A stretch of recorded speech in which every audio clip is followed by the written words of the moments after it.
അമേരിക്കയിലെ ടെക്സസിലുള്ള ഹൂസ്റ്റൺ ഗുരുവായൂരപ്പൻ ക്ഷേത്രത്തിലേക്ക് കൊടിമരമായി മാറുക ഇടുക്കി ജില്ലയിലെ കരിങ്കുന്നത്തു നിന്നുള്ള തേക്കുമരം. ഹൂസ്റ്റൺ ഗുരുവായൂരപ്പൻ ക്ഷേത്രത്തിൽ പുനഃപ്രതിഷ്ഠയുടെ ഭാഗമായി നടക്കുന്ന ധ്വജപ്രതിഷ്ഠയ്ക്കുള്ള തേക്കാണ് കേരളത്തിൽ നിന്നെത്തിക്കുന്നത്.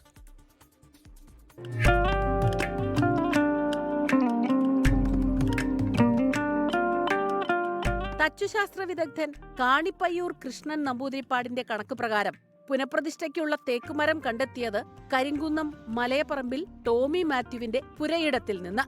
നല്ല ലക്ഷണമൊത്ത തേക്ക് ഉളികുത്തലിനു ശേഷം മുറിച്ചു.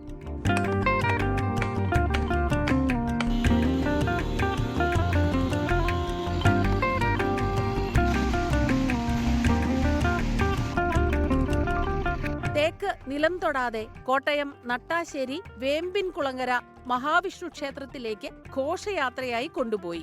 ഇനിയുള്ള 6 മാസക്കാലം തൈലാധിവാസവും നിർമ്മാണ പ്രവൃത്തികളും നടക്കും.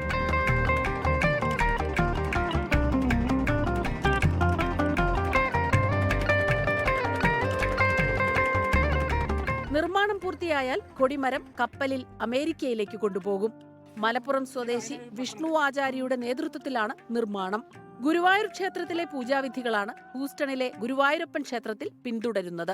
ക്ഷേത്രം തന്ത്രി കരിയന്നൂർ ദിവാകരൻ നമ്പൂതിരിയുടെയും കാണിപ്പയ്യൂർ കൃഷ്ണൻ നമ്പൂതിരിപ്പാടിന്റെയും നേതൃത്വത്തിലാണ് ചടങ്ങുകൾ. Research desk 24. ലോകത്തെവിടെയായാലും ഏത് സമയത്തും 24 വാർത്തകളും ഓഗ്മെന്റഡ് റിയാലിറ്റി പാക്കേജുകളും എക്സ്പ്ലെയിനറുകളും വിശദമായി കാണാൻ ഞങ്ങളുടെ യൂട്യൂബ് ചാനൽ നിങ്ങൾക്ക് സബ്സ്ക്രൈബ് ചെയ്യാം.